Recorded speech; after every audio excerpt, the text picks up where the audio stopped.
In the midst of the pessimism and the gloom and the frustration of this present hour, there's only one hope. And that hope was expressed by Jesus Christ when He said, "If I go and prepare a place for you, I will come again." Blessed is that servant whom his Lord, when He cometh, shall find so doing. Now the Lord is coming, Christ is coming, and the temptation of many Christians is to say, "I'm going to sit down and take it easy and wait for the coming of the Lord." Well, I want to tell you, when He comes, you may be left behind.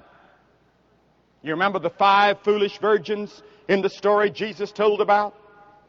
They thought the Lord had waited and waited and waited, and they got a little tired. The oil in their lamps was gone. When He came, they were left behind.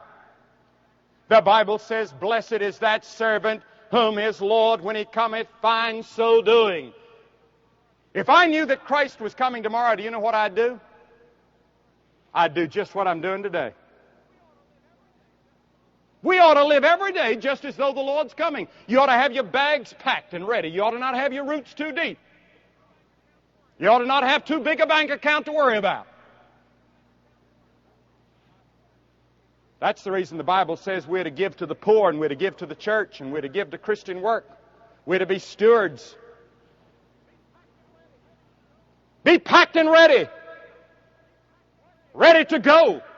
Working. Winning others to Christ. Witnessing for Christ.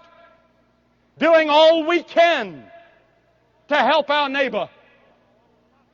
And above all, loving